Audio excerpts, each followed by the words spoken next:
That's all right. All right, now we're live. All right, Great. so welcome back, everybody. This is Devil's Advocate. My name is Zachary Smith.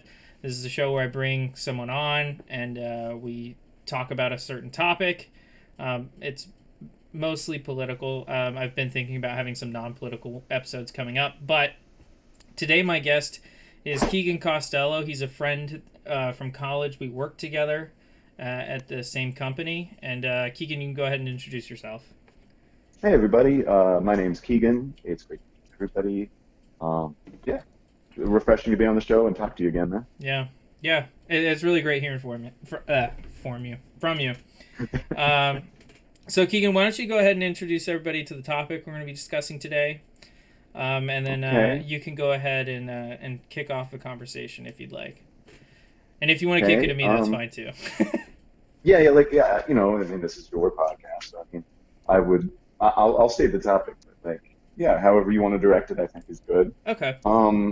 So we decided on after I think narrowing it down after like four or five, capitalism, Mm-hmm. and I guess my how I really want to talk about this is the the original idea behind capitalism, right? Like all the way back to the French Revolution, and after that, the promises of what capitalism would provide was liberty, equality, and fraternity, right? Yeah. And I want to discuss kind of like maybe how those promises are or not kept, right? Mm-hmm. And like what what the original idea was is obviously very different than what it is today. And is it a success or a failure, type of thing. So, Okay. Yeah.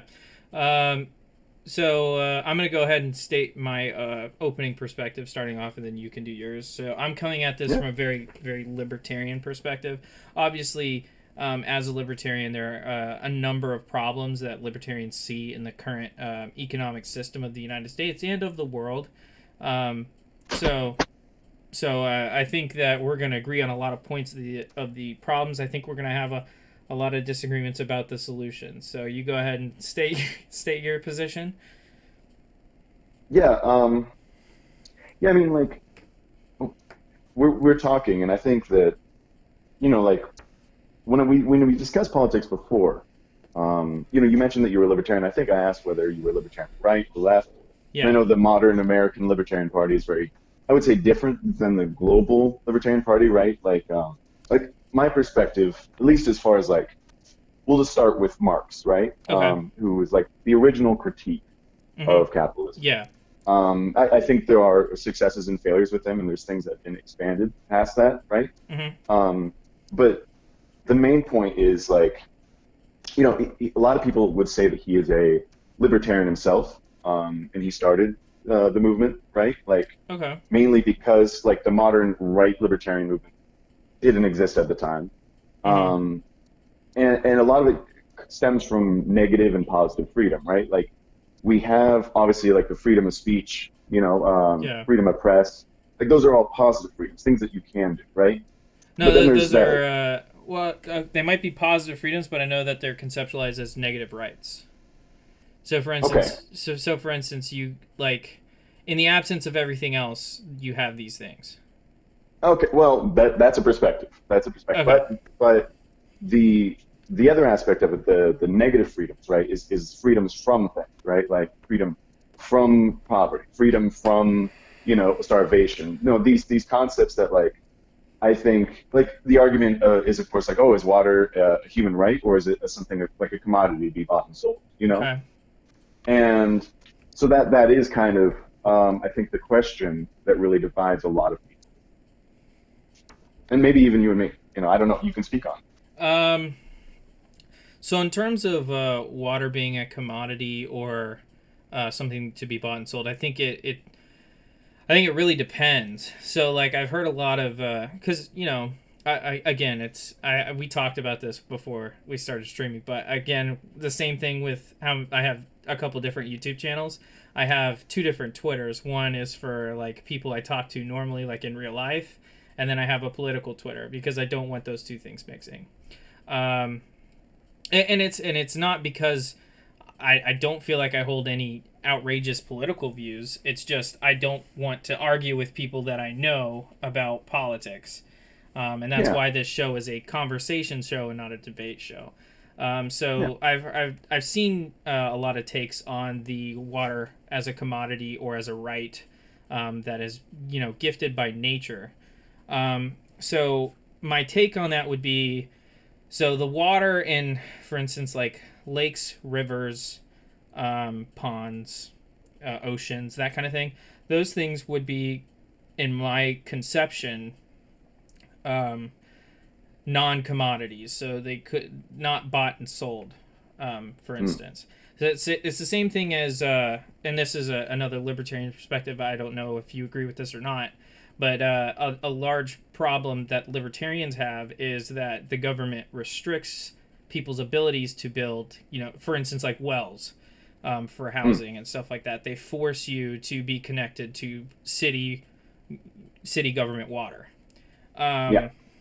So that's a big issue that libertarians hold, and it's funny because you see a lot of non-libertarians say, "Oh, well, you use these, public utilities and and you use them without ever questioning why." And it's like, well, no, I mean, we question why we can't just build a well and use that.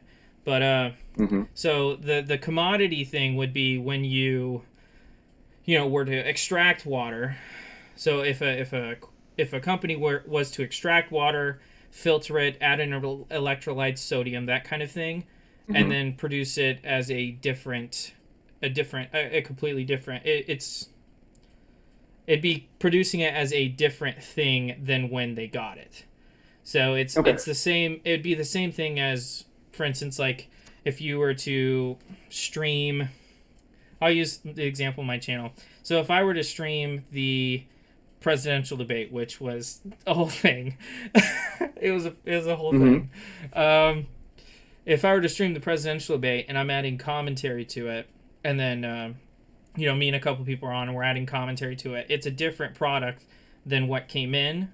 So Yeah. it'd be the fair use argument that okay, it's a different product than just the original posting of the debate. Yeah. Of course. I mean, here's I think like Marx's, if we're going to go elementary with it, Marx's kind of main issues with capitalism, when it comes to like a product. When you make a product, right, how it used to be is, like you would live on a farm or you'd be an artisan, a specialist would make a Mm-hmm. product, right? You put in your labor, Yeah.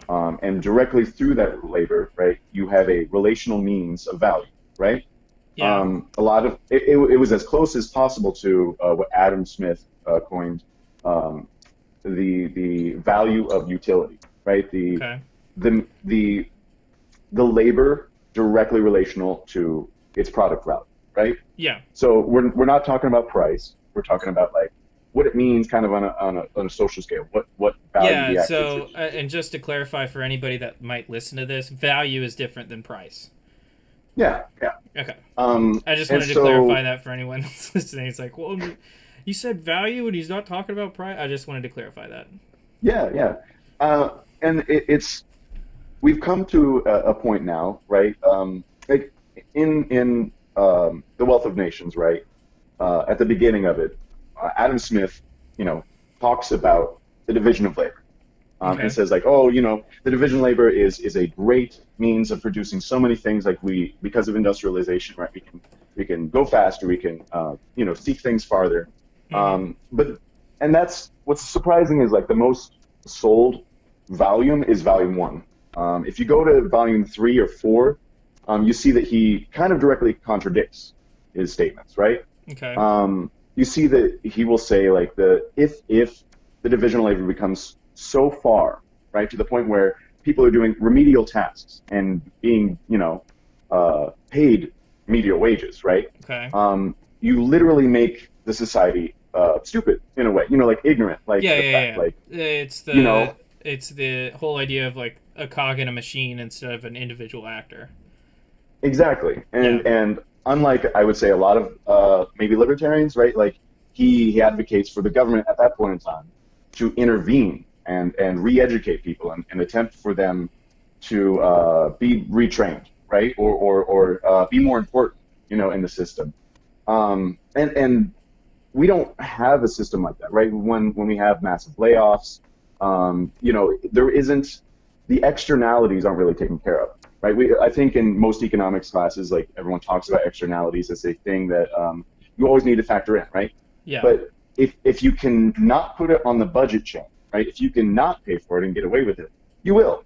Yeah. Whether that's a person being homeless, Yeah. whether that's polluting a river, Yeah. you know, Yeah. It's and a yeah. Yeah. You're exactly right. You can continue. Sorry, I cut you off. oh no, no, no, you're good. I was just going to say this and then kind of leave it up to the air. Um, Marx kind of, and many socialists and communists, right? The one thing that kind of unifies them, I would say, up to Lenin, right? This is why I would consider myself a communist, classically, Okay. is because it's one person, one vote in a workplace, right? It's not a system of stockholders. It's a system of shareholders, right? That Yeah. means the people who are working in the factories, possibly the community around it, right? Mm-hmm. It's a localization of the economy so that no, there isn't any temporary kings, right? Like I think a lot of people think that communism is this concept of like there's dictators, right? There's people who are telling other people what to do, Yeah. and you look at like the history of communism. They hate kings, they hate capitalists, they hate any centralization of power because if a few people are making decisions, just like what's wrong with the republic, if you have limited representation, then nobody, few people have voices and can actually contribute into society. Okay. Um. So I'm trying to break down. I'm trying to extract all the independent variables and then bring it back. So I know you're correct on a lot of those points. So one of the big ones that I agreed with was when you were talking about how if companies can get away with not paying for it, they won't. And I know that one of the things was I was listening to a podcast. I can't remember which one, but they were talking about the risk assessment by these individuals or by these companies. So what the basic risk assessment is, and this happens with pretty much anything. It happens with government. It happens with small businesses, large businesses, everything like that. So if the cost of doing the original thing that would prevent something bad happening, for instance, we'll go to car manufacturers. So if they produce a car that they know is faulty, and it would cost more to fix that fault than the what is it called? Than the lawsuits would cost. Yeah, They will deliberately put that car out anyway and just pay the lawsuits because it's just ultimately for the bottom line. hmm So in that respect, you're correct. I don't necessarily agree with the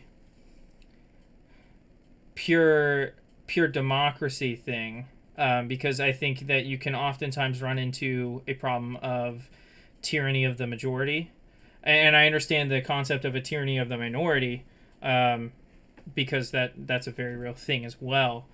But with pure majoritarianism, what you wind up with oftentimes is these minority groups being subjugated. And one thing you can point to in American history is majoritarianism in the South working to the detriment of African Americans. hmm Yeah, So I mean, yeah, yeah, that's an interesting point. I what's funny is when you use that line, the tyranny of the majority, right? That is pulled straight out of. You talked about it on the last podcast episode, James Madison. yeah, So when the Constitutional Congress, right, came together, they had this kind of debate. Like there was only two examples really of democracy in the modern sense, which was Greece and modern Athens at the time, yeah, and then modern day United States. And Aristotle came to a different conclusion than Madison, right? So the principle is like, okay, if it's a true democracy, then people have a right to vote on anything, You know what I'm saying? Yeah, yeah, To a certain degree. that's a pure democracy. So I guess Yeah, let me rephrase. Not necessarily pure democracy, but majoritarianism in the sense that um, a minority group could be subjugated by a majority group.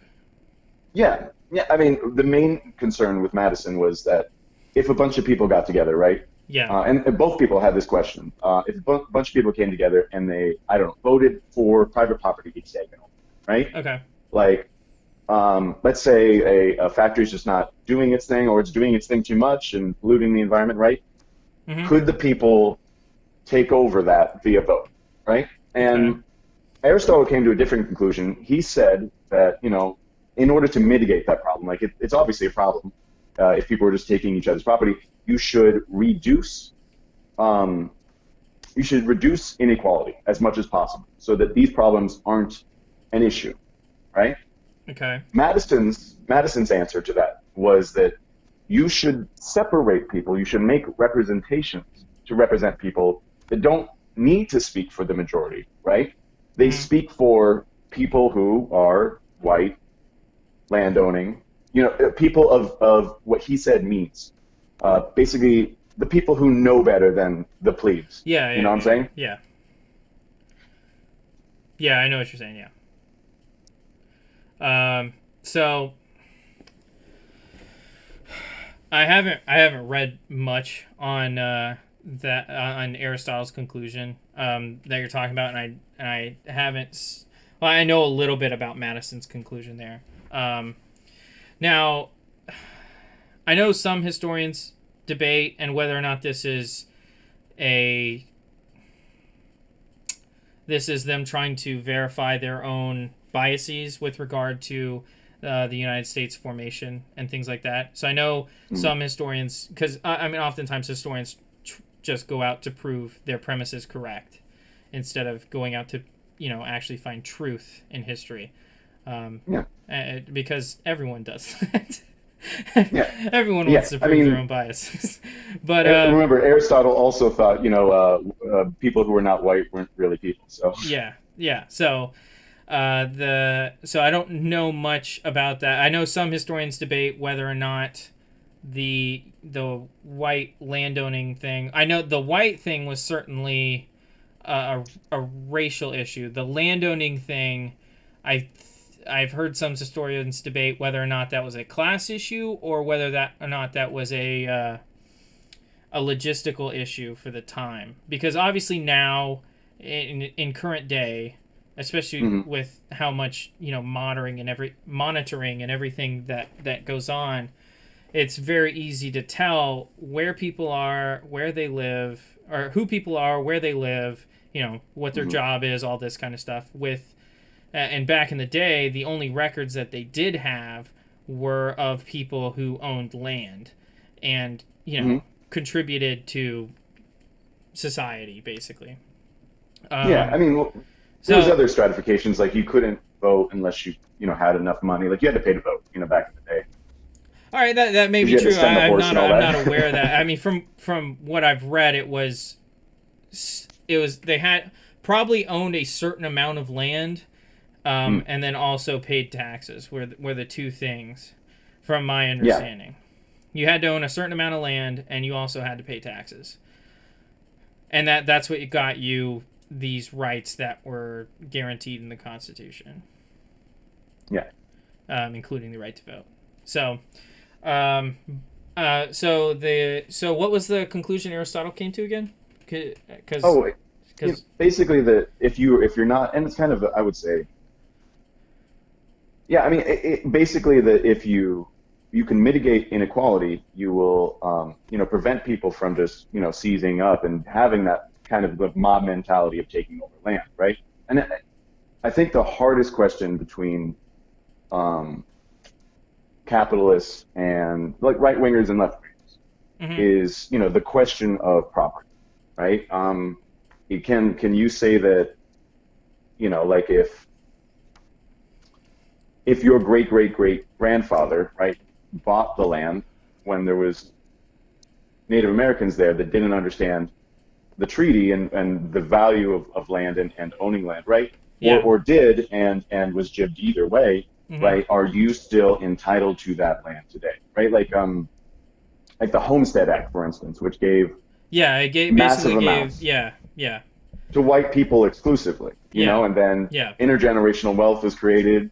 You know what I'm saying? Like Yeah. I the understand. utility and need of people, is that more important than inheritable right to property? You know what I'm saying? So And I know that's a hard question, even yeah. for me. so so the argument. So correct me if I'm strawmanning because I don't want to strawman you. So the argument No, no. that you're laying out here is, or not even an argument, it's a question Hmm. of whether or not, uh, instances like the Homestead Act where the government granted basically free reign to white people to travel west and essentially colonize the western part of the United States because there was no one there. No, Yeah, there were people there, obviously. Let me rephrase. There were no U.S. citizens there. yeah, Um, so the question you'd be laying out is the inherited property of those people that moved out there more important than the inherited property that the natives had lived on for generations. Is that yeah. the I mean, that's specific, but yeah, the yeah, yeah. okay? That's a tough question because I mean, from a libertarian perspective, I would argue that in this instance, it has to do with a lot of things that most governments do, and that is picking winners and losers. Mm-hmm. So Mm-hmm. in this instance, they were picking winners by signing the Homestead Act and sending hundreds of, not maybe not hundreds of, I don't know how many they sent, but a lot of tens of thousands at least of people into the West to colonize and have free reign, basically to take whatever land they wanted um, from these native tribes. So Mm-hmm. in from this is again the libertarian perspective is that this would be the government picking winners and losers instead of letting things as they may. And it's probably has to do with the unfair treaties that the U.S. forced upon Native Americans as a result of numerous conflicts, like the several American Indian Wars that happened.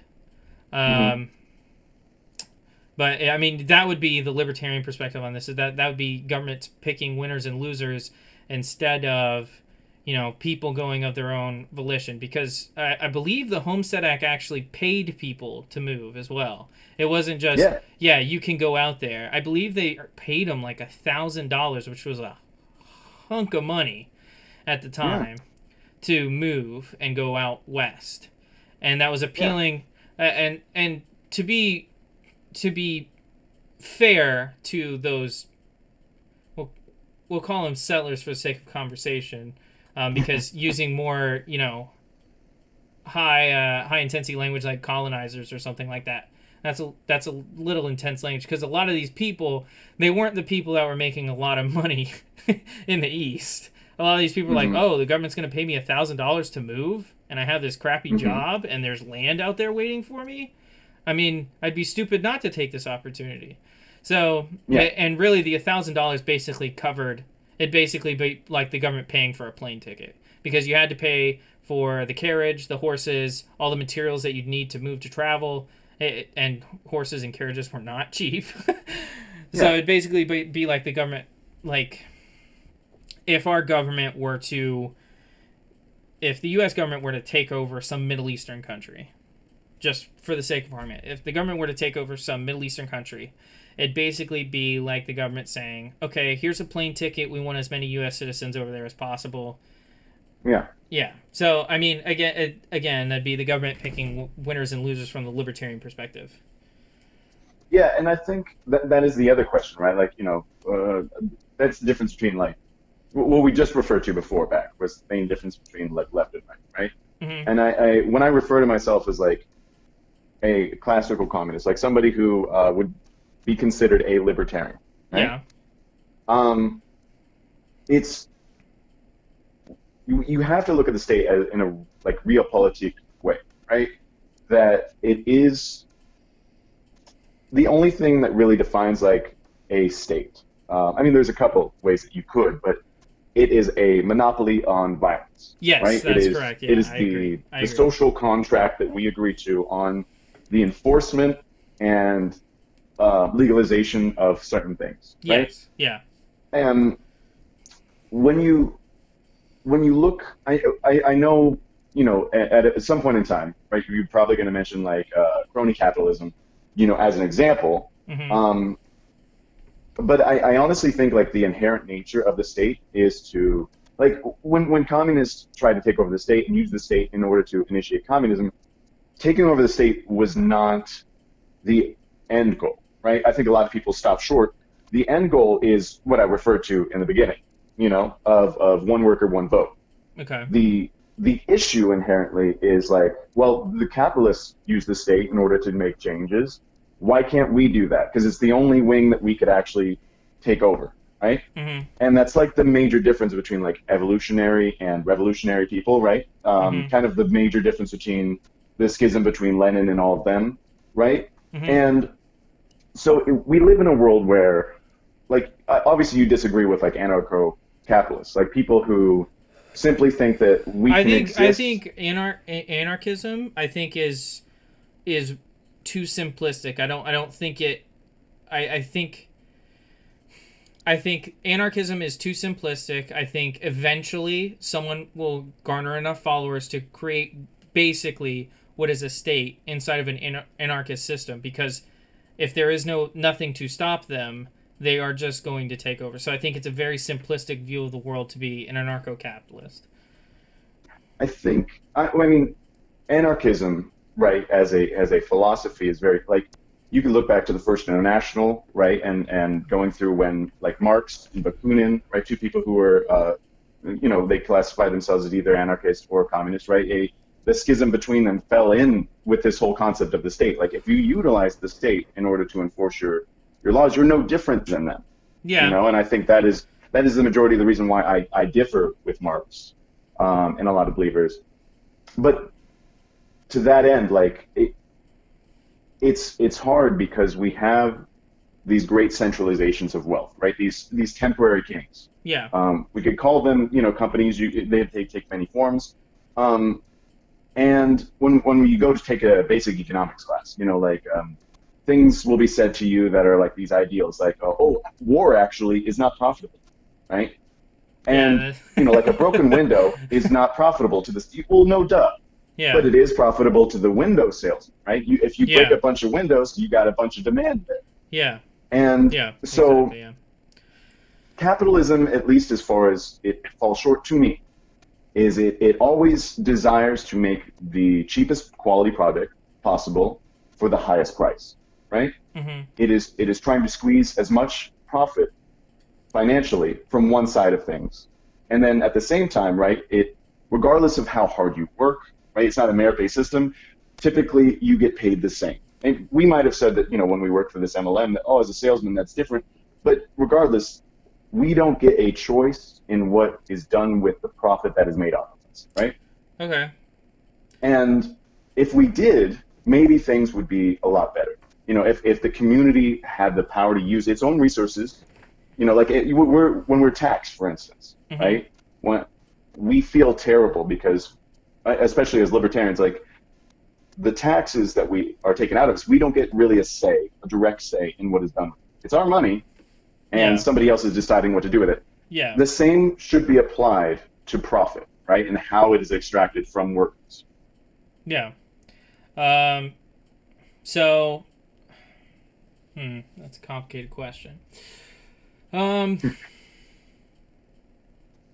So in theory, what I would suggest is that the the populace at large. Hmm. I mean, although unfortunately, I think a lack of education in the general populace hurts this argument, but in theory, the the shaming of the public toward a business oftentimes, and this is again, I studied PR in college, so enough. So I know the thing is all press is good press, but Hmm. that's mainly just politics. And when you're talking about businesses, if you get a lot of bad press, that's horrible for you.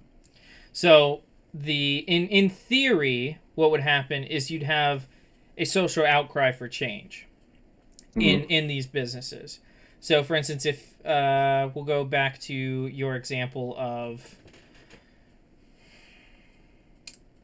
your example of pollution. So, Hmm. a lot of the issues with pollution have been solved via regulation, Hmm. but I think that's Solved, I think, is a strong word, but well, okay. okay. I'll say most of the things stopping companies from polluting has been regulation. Would that be fair to Hmm. say? I think, yeah, yeah. Yeah. So, in an ideal world, and again, this is an ideal world, not the one we live in.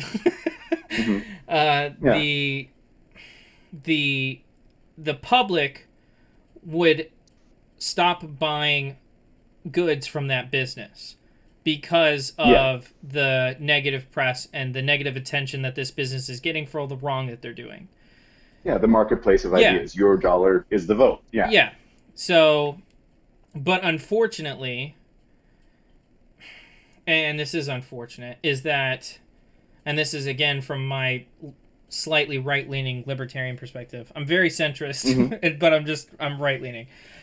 From my right leaning libertarian perspective, is that a lot of people have, instead of using the dollar as their bargaining chip, they have Yeah, simply just voted for politicians to pass legislation that minimally takes care of the issue. yeah, It's the whole South Park argument, where the whole joke of South Park isn't that it's hilarious that people care about things. That's not the joke of South Park. It's that everyone is faking to care about these issues, because if they really cared, they wouldn't be they would do doing, something. yeah, they would do something about it. And Yeah, in again, from my perspective, it would be not buying from that business. And yeah. oftentimes, again, it's due to either lack of education or the reduction of responsibility on the consumer, Hmm. that people oftentimes look to their representatives in Congress, whether it be the House or the Senate, to solve these problems when, or even the president, because I think, the president has been far too, you know, the president as an institution has been far too expanded, and no one cares about local Hmm. politics anymore. But that's a whole other conversation. People look to these people to solve their problems for them when they hold the keys to the castle. Yeah, of course. I think I I don't like to quote Lenin because he got a lot of things wrong. But he basically said that it is impossible for democracy, right? This idea that is kind of very aloof from the idea of capitalism, like in its origins, right? Mm-hmm. Um, maybe in its promises they're very similar, but their origins are quite different. They're answers to the question, right? Yeah, They can't exist at the same time. Yeah, I think especially now today, where you see certain companies, right? They literally have more worth than most countries. Um, mm-hmm. it's maybe at this point in time we can't see like China and America being, I don't know, controlled by Raytheon to pit each other against each other, right? Mm-hmm. But you can do that with states, right? At this point in time, Yeah, like individual states, like they'll fight over each other, like trying to get the lowest tax breaks, highest tax breaks for companies in order to have their headquarters in. yeah. And And you look at the again, numbers. that has to deal with my argument I made a few minutes ago Mm, of the state and government picking winners and losers Mm-hmm. instead of just letting the market be as the market will be. And this Yeah. goes back to, gosh, we can talk about the housing crisis. We can talk about the bailouts to car manufacturers. We can talk about the bank bailouts, because these things were, quote, too big to fail.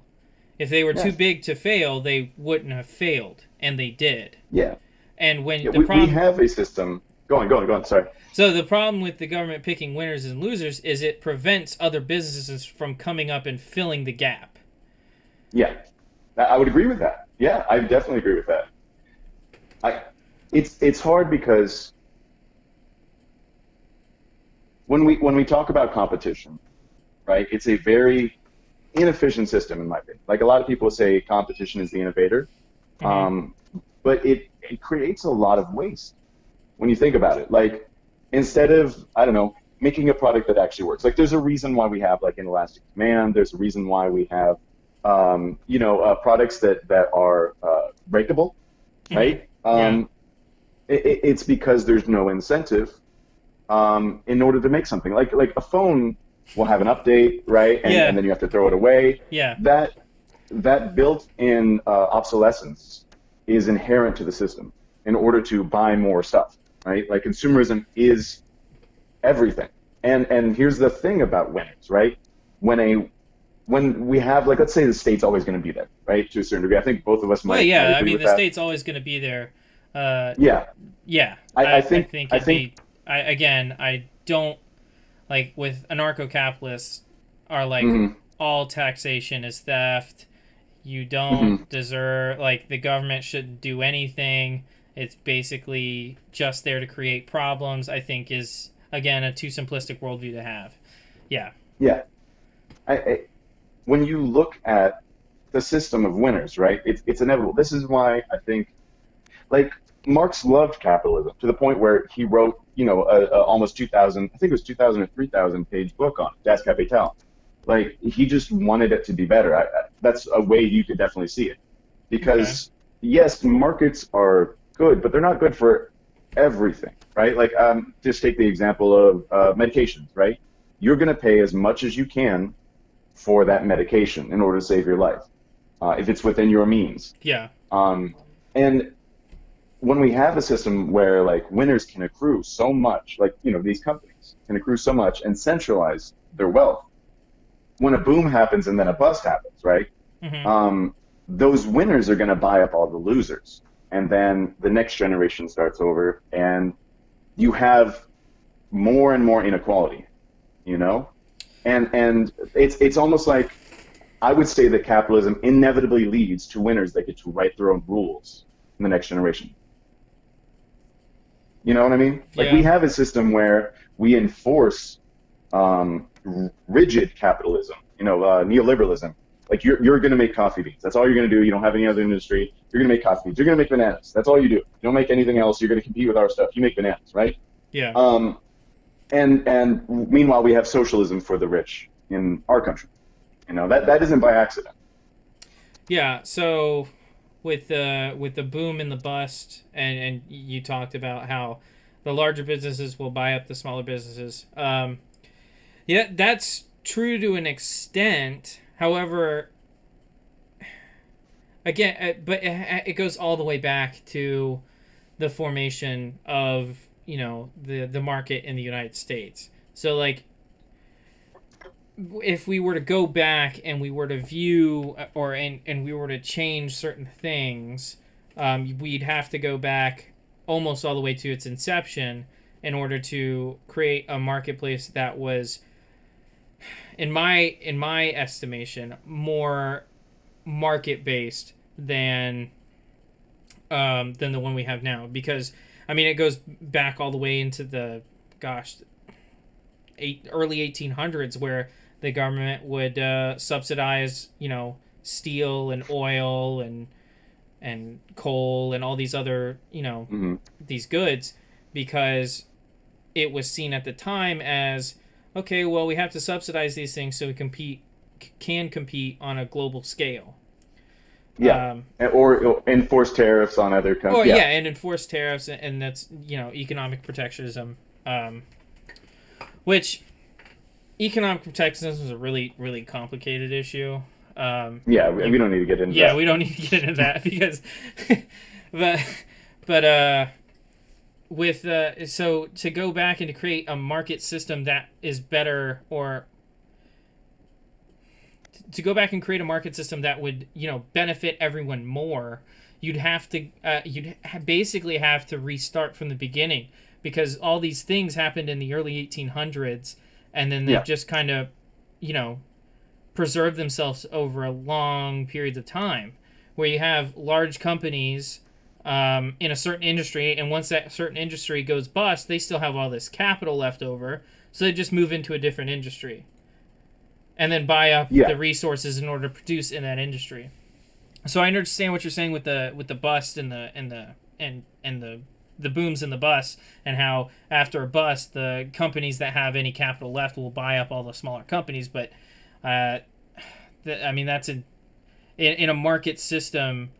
Ideally, you'd have multiple competing interests in those certain niches of the economy, which Yeah. would compete with each other, um, over very very long periods of time. And again, you had governments competing, or governments with winners and losers. I mean, you can go back to Nikola Tesla versus Thomas Edison, Mm. Hmm. And, and and and the idea of patents beating out other competitors, even with the light bulb. Yeah. yes, exactly. So and the patent system is something again that I think is a little bit broken. Um, Oh, for sure. Yeah. So I mean, No. if the patent system wasn't the way it was, for instance, Mhm. like you can patent like such specific things, which means you have to completely change the product in order to produce it, like the original company that patented it made it. So it's like, okay, we're not only patenting this specific product, we're patenting all the different elements of the product and how they're Yeah. used.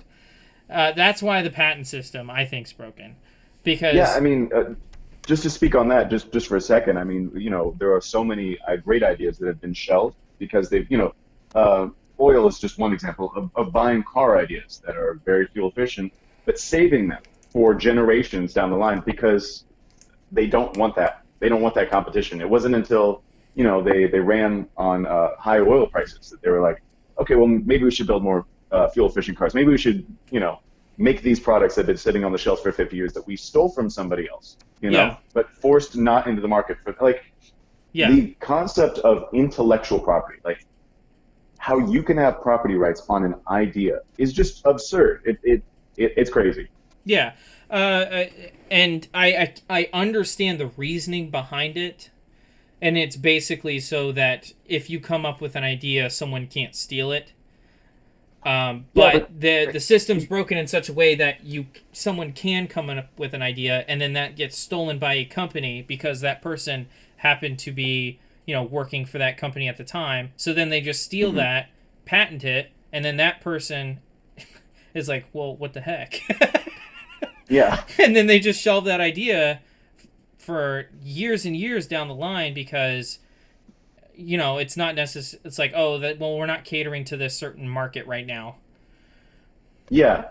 It, it, there are so many reasons why we don't have, I don't know, great phones or like solar panels on everybody's house. And Yeah, and it is scarcity. Capitalism needs scarcity. It's not a surplus-based economy, it's a debt-based economy.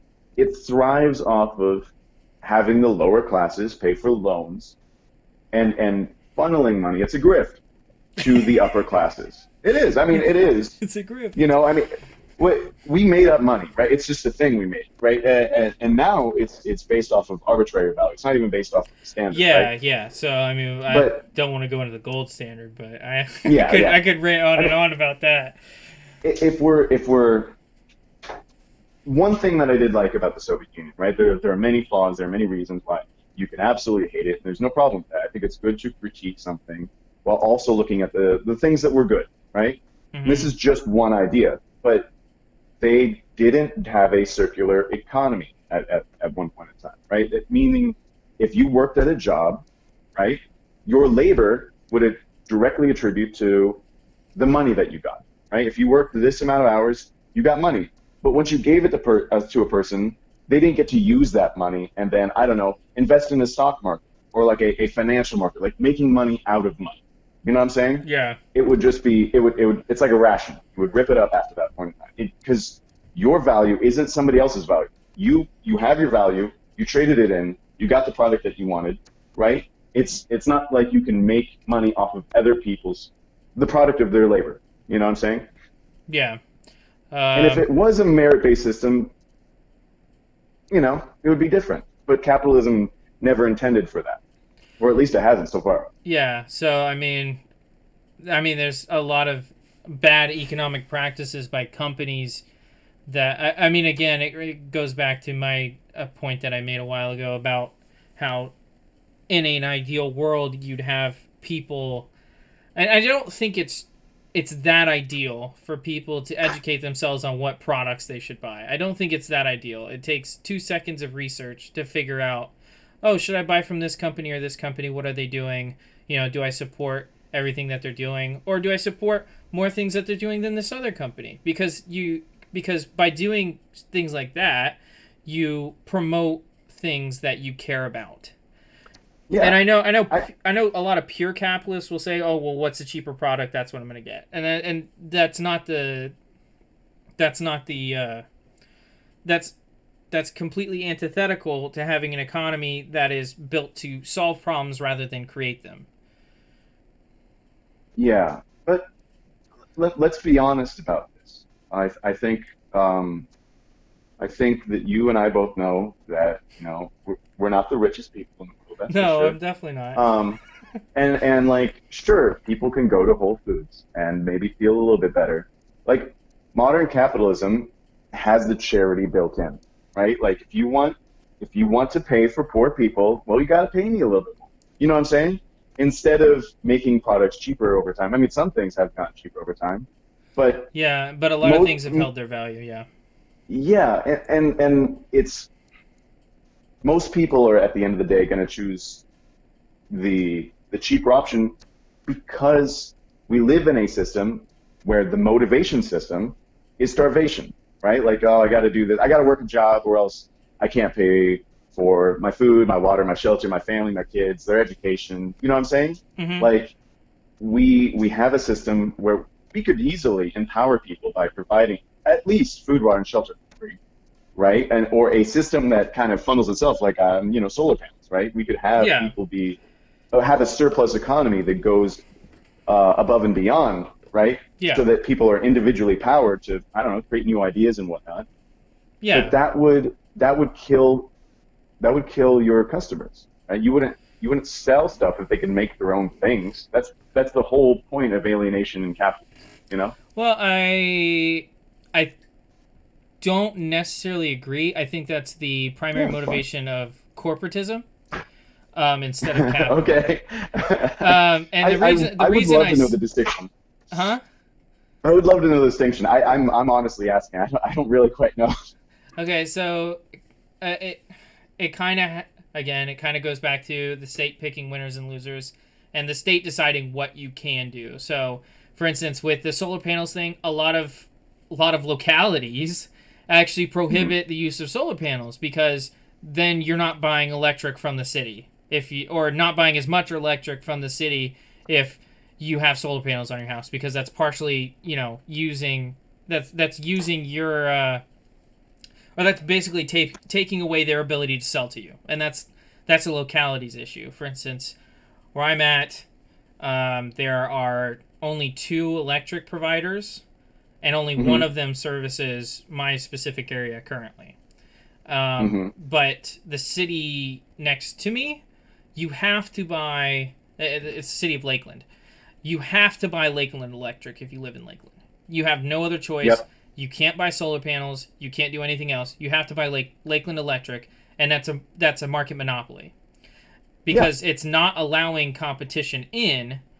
Like, for instance, and a lot of this has to do with certain regulations on how big the plant has to be, how many people you have to service in order to run a power company.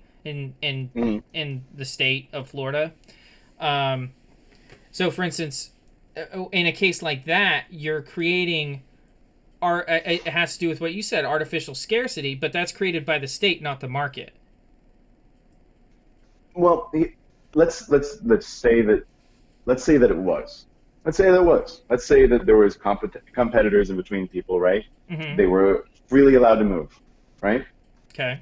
And I don't think that's why I think capitalism in the true sense is kind of impossible because you can't start anything at a level playing field. It's been I don't know how many thousands of years, 200,000 years we've had like modern civilization. Mm-hmm. And at no point in time was there a uh, no hurdle, to jump into business, right? There's always competitors. There's always going to Yeah, be. yeah, yeah. But for argument's sake, let's say that there was. Okay. At some point in time, yes, you would have somebody who provides a good product, probably win out, right? Maybe they wouldn't win out forever, but at some point, right, there would be this big difference between profits, right? This piggy bank that people hold on to, right, in Okay. the market system. And let's say there was a bust, right? The Okay. person with the most money is able to hold on the longest. Or even if they let's say they created artificial demand and killed competition. That's another way to do it. You would just lower your prices so low that all the other competitors die out. I mean, that's what Walmart does. That's what Starbucks does, right? Yeah, they go They into they they go into small towns, you know, mhm. artificially lower prices in order to shut down local chains. Yeah. Yeah, and those prices don't go up instantly, right? Because you have to kill the No, competition. yeah, But they go up eventually, over time. Yeah. yeah, eventually they will. And we're at this point in time where we know what industrialization has done to the environment. We've never really experienced like a resource war, right? Like scarcity on water or Yeah. or or Unless you're living in scarcity on a Flint. mass scale. Unless you're living in Flint. Yeah, yeah, yeah. It's scary to think that, like, let's say, I don't know, Dasani, right? And Dasani has a lot of bottling plants. Yeah. They they will buy they will buy for a large sum of money. But again, you have to remember that this is temporary for the generation, right? Like they will go to a small town, buy up their well, and if it's not a low enough price, they'll go just outside the town, and then right on that border, they'll drill. You know what I'm saying? Whoever gives them the lowest price, and then So, sure, maybe the local people will benefit short term, but long term, right? They hold on to that property, and everyone's going to come to them in that area in order to get a major resource. That's okay. why, like, at least as far as I think this is where a lot of like socialists and communists will argue, right? At least the basic needs, like what people need to survive, the inelastic demands, should maybe be taken care of in either a mutual aid or a government, right? To Okay. do this, because if you're doing it for profit, for benefit, and you're aloof from the people, your consumers, and you have the ability to lower your prices in order to beat competition, a market doesn't really exist. It may have originally, but it dies once the winner is crowned. You know, Um. Hmm. I mean, please, I'll let you speak because I think I've talked a lot. No, you're fine. You're fine. I'm thinking about the question. Um. I think it would be because the market is funny, especially nowadays with the way marketing and PR works. Hmm. It's funky. So even though for instance, if we look at a product like TiVo that never really took off, Yeah, yeah, even I though it remember was the Tiva. best product at the time, like Yeah. unarguably it was the best product at the time. It was marketed very poorly, and so it never really took off. Hmm. So I don't necessarily believe that a a winner, quote unquote, can be Hmm. crowned in an open and free market. No, I agree. The problem is that again, when Well, when you use the example of Dasani, the it'd be a form of government. And again, I'm not saying that we shouldn't have any form of government. I think hmm it should hmm be far more localized, but I think that I oftentimes with these deals that large companies make with small localities, oftentimes the community's not engaged. They, again, like you said, they look at the short-term benefit, or the city Hmm. councilors or the mayor or whatever looks at the short-term benefit of having that company in that locality, Hmm. instead of looking at long-term impacts and what that'll do to regular small businesses, in that area. Hmm. So that's an issue, and then a lot of times it goes back to people in general looking at short-term benefit. We have the capacity as human beings to think about long-term issues and long-term problems, but Yeah. oftentimes we look at it very short-sightedly, and I'm Yeah. including myself in this example because I think that everyone does this. I think it'd be irresponsible to say otherwise. But Hmm. with people, when a big company comes to a locality, I think it is this is tough. So it's a responsibility on both the people Hmm. and the government that they elected to look at and discuss what the long-term impact of allowing a company like Dasani to Hmm. drill and harvest the water from that area. Yeah. Because obviously there's a number of problems that can arise. For instance, if the water table is very low in this area, so Hmm. they don't have a very high water table.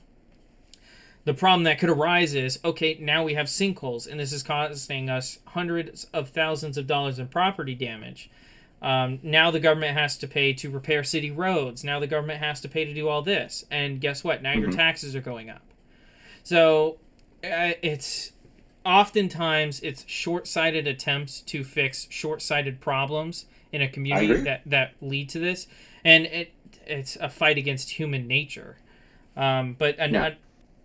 one thing I wanted to ask you, because you kept bringing up the idea that the government needs to provide for basic human needs. So what do you think about Andrew Yang's proposal of universal basic income?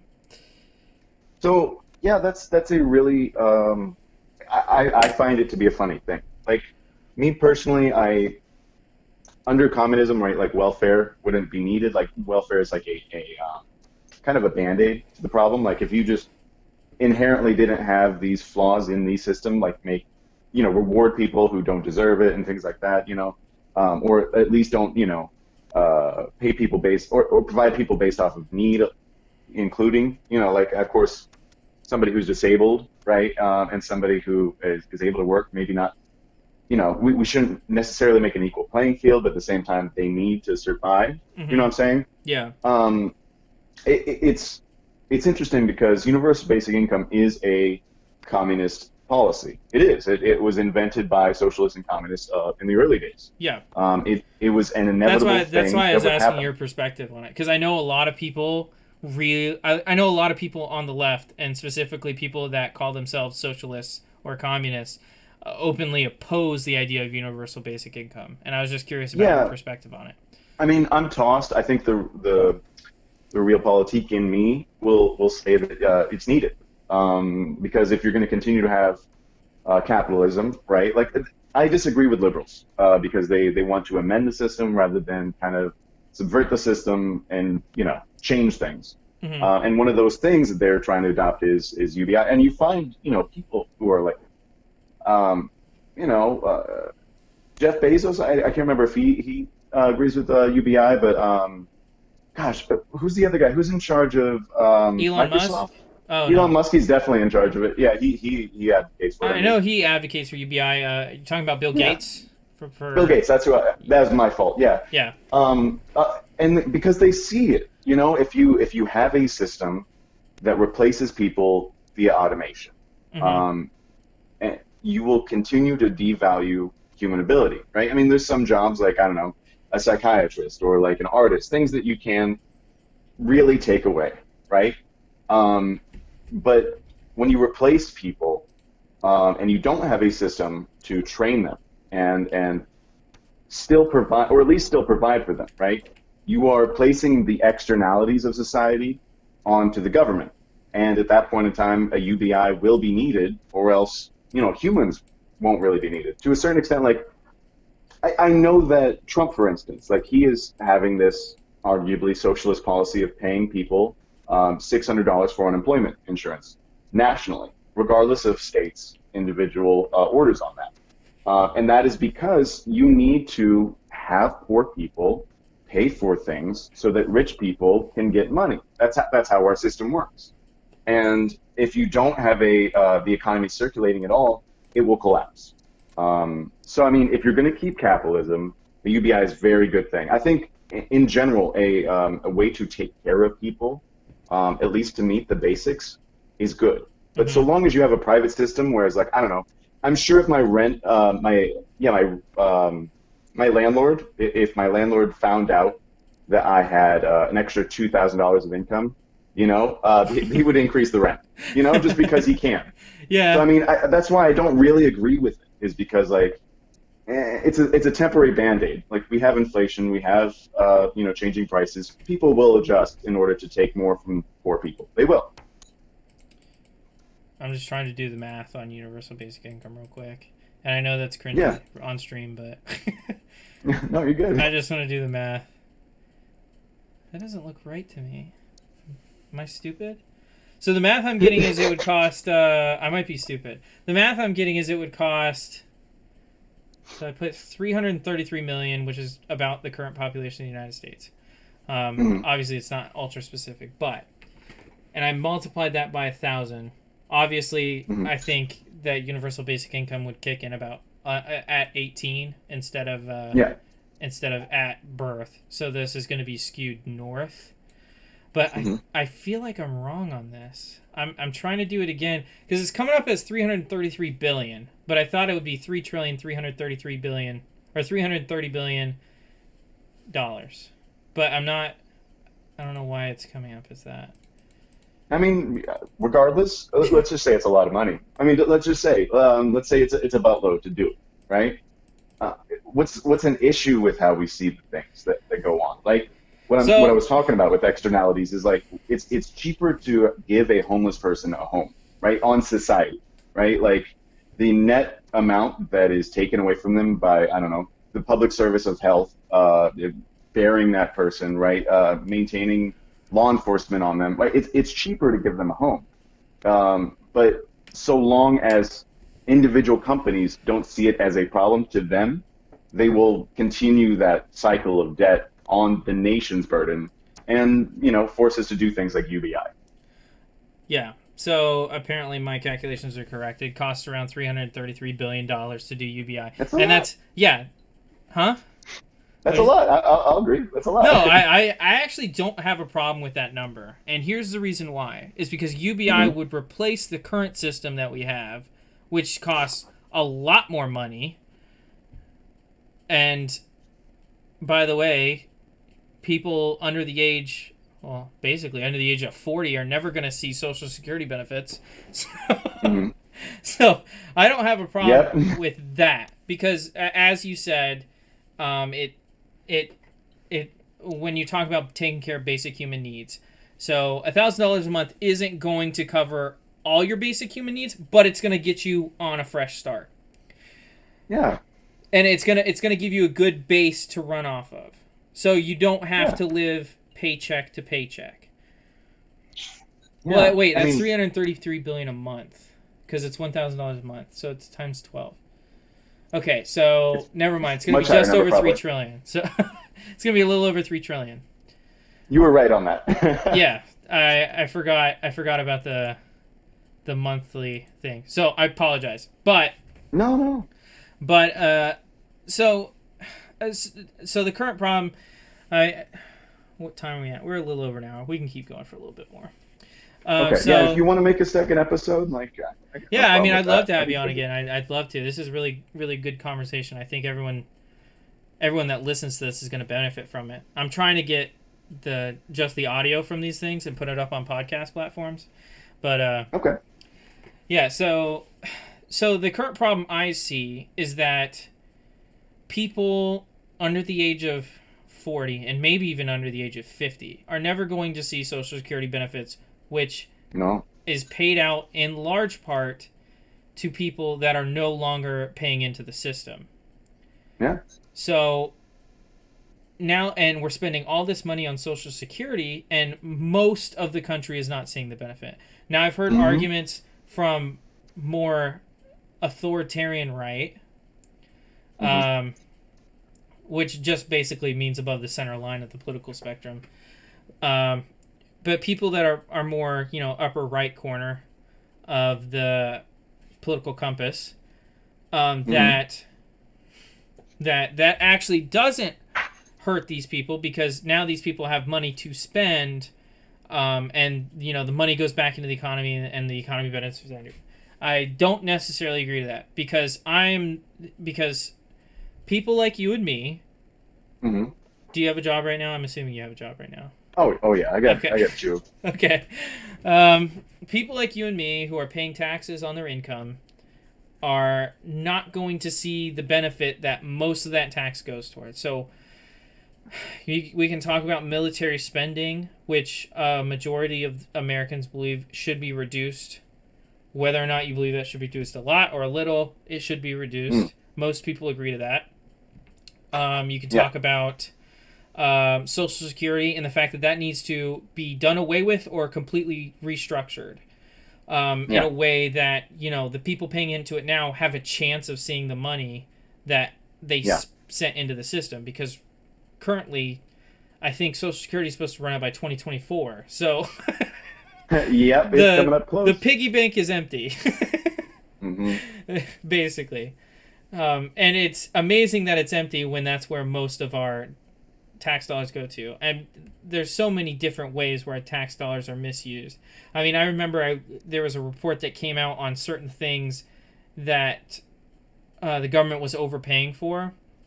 So Mm-hmm. the government massively overpays for infrastructure because they hire these private companies. These private companies know that the government wants to get this infrastructure job done, and so Mm-hmm.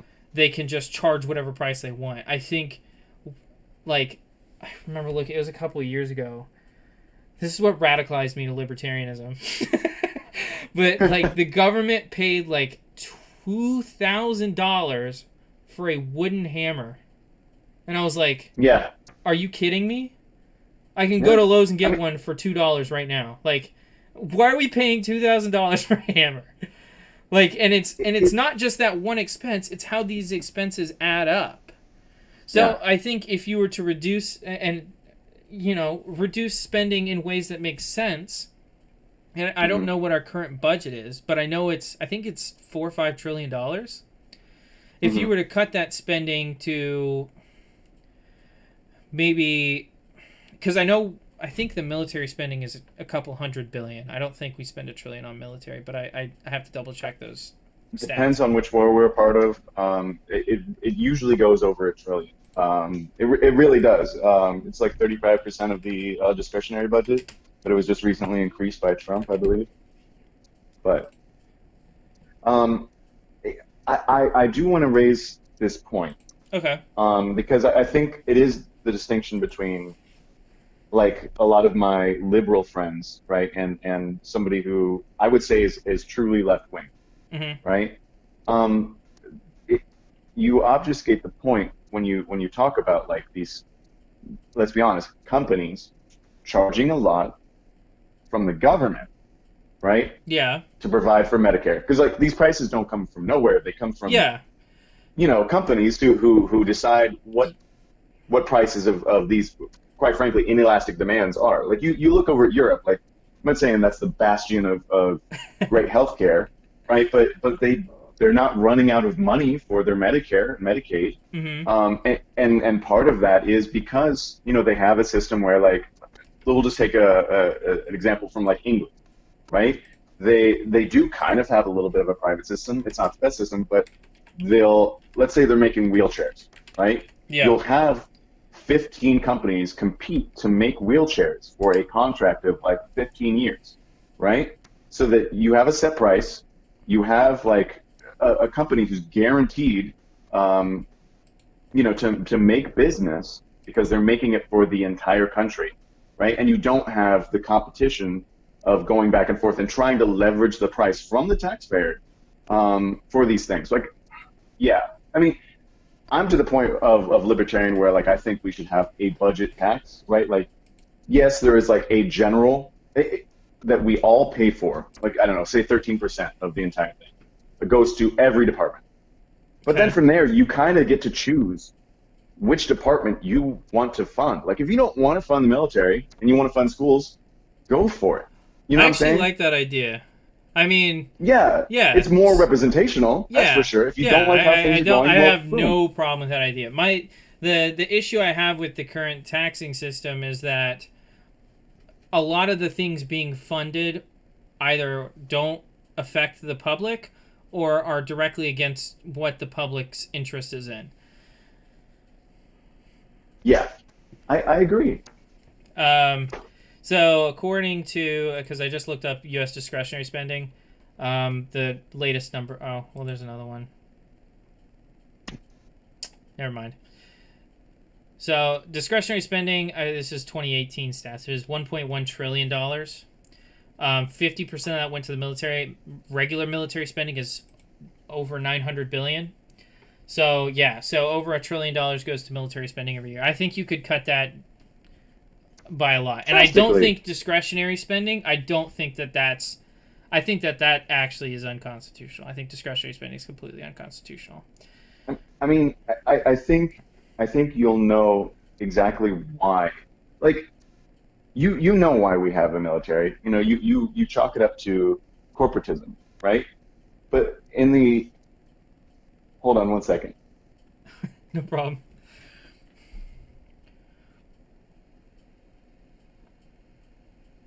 Okay, sorry about that. You're fine. I'm going to, for the sake of argument, let's close it up in the next 15 minutes, if that's Okay. okay. I don't, Yeah. if you want to edit this out, that's fine. I'm sorry.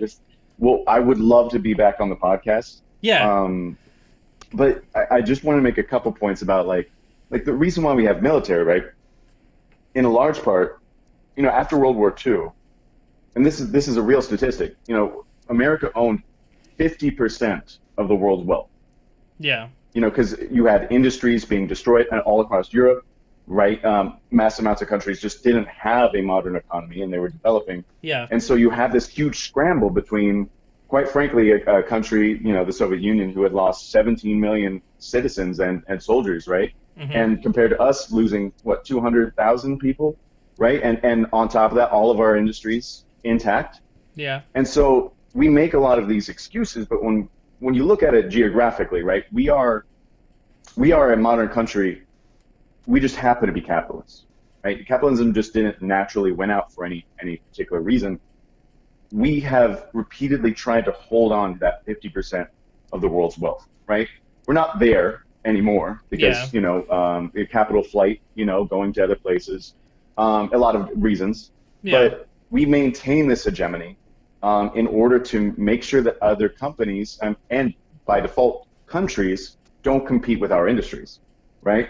When you see like a war going on, I don't know. Let's take for example like Nicaragua, and I'm not pro Sandinista or anti Sandinista, but you had a dictator who owned around 40 to 60% of the entire property of Nicaragua. Like he owned it on paper.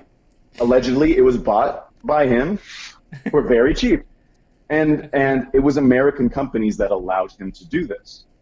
Okay. And this is prior to the revolution, and you know, on paper, it sounds like what capitalism is, right? They're masking themselves as capitalists, but I think that word has lost its meaning completely. You know, nowadays, you know, 83% of all stocks are owned by 1% of the world, right? And 5% of the U.S. population is in finance, and it makes up 30% of GDP. Like finance doesn't make anything. Manufacturing is dead. We use manufacturing in poorer countries. We make Yeah. money off of money, like dead peasants insurance, like making sure that you can invest on anything, like even the death of your own employees.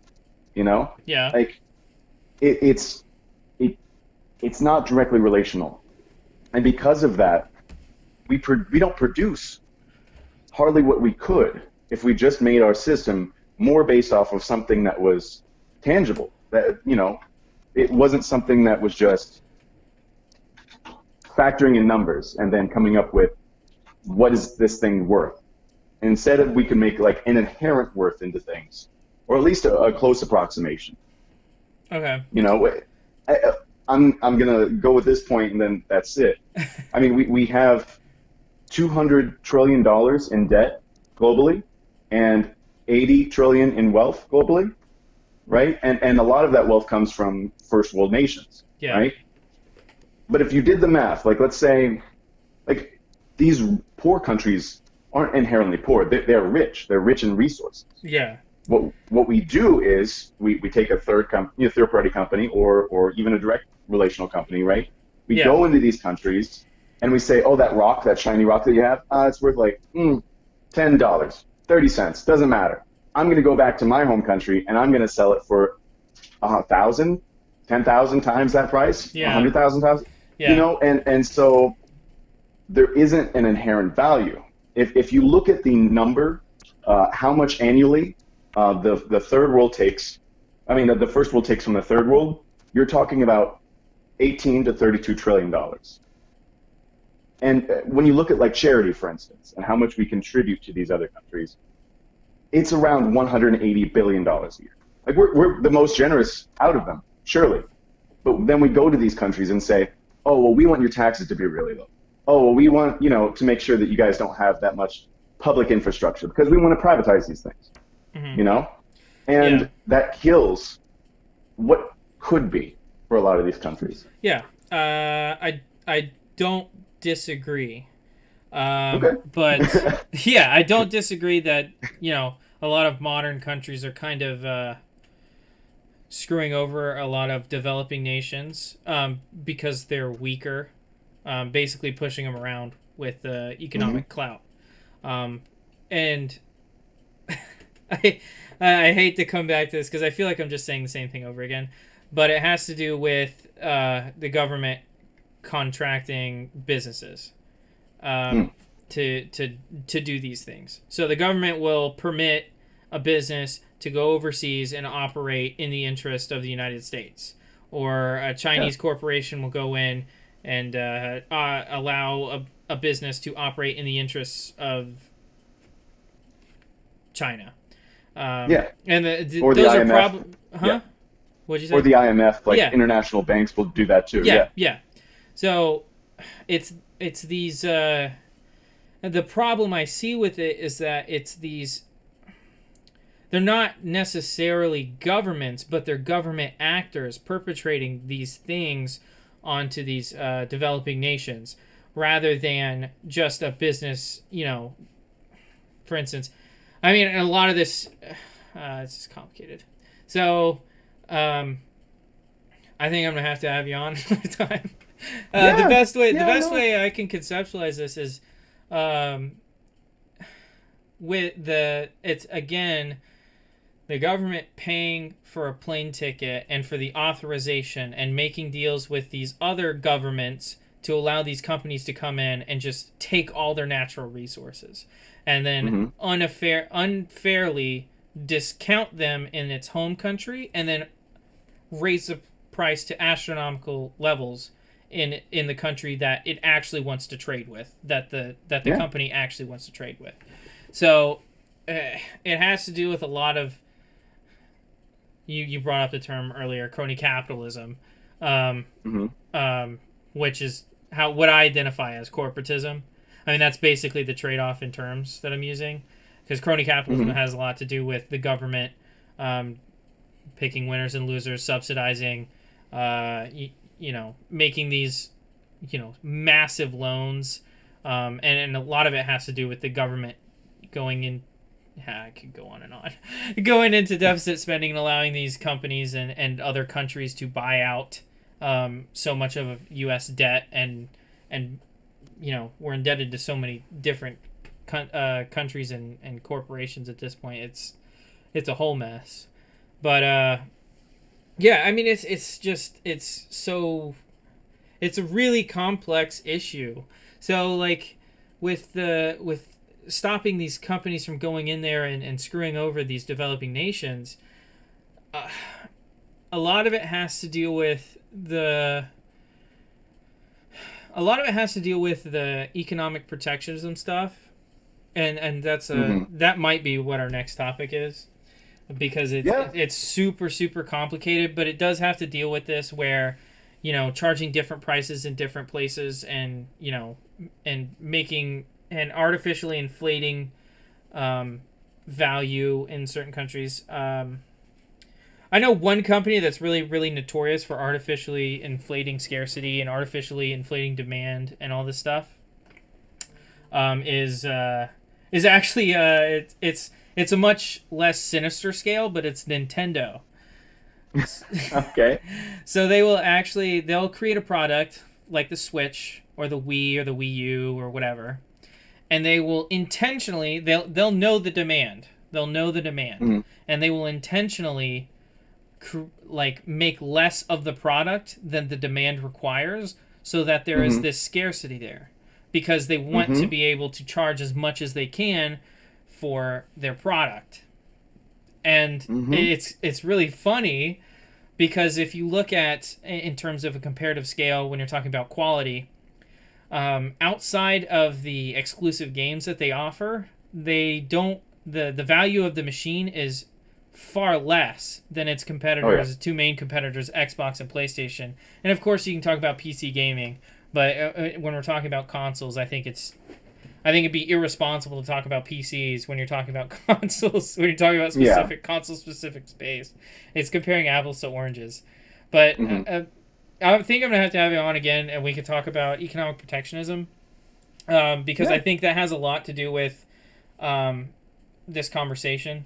I Yeah. said I didn't want to get into it because it'd have to be its own thing earlier because it's such That's a fine. I know. I think that's a good example because there's many socialists. I think I'm a part of that, right? That thinks like nationalizing, an industry is good. I think it depends, right, with a lot of things. But we'll get into it. I think that's a good one. yeah. Alrighty, so Keegan, is there anything you want to say before we sign off? Um, Unshackle your chains if you have some time during COVID-19. Unshackle your chains, everybody. Alrighty, this has been Devil's Advocate. Thank you to Keegan for coming on and having a really, really great discussion with me. Thank I'll you. try and have him back on. Probably not next week. It'll probably be a couple weeks from now because I'm trying to set something up. But again, thank you so much for coming on, man. It's been really, really awesome. Yeah, it's been good to hear from you.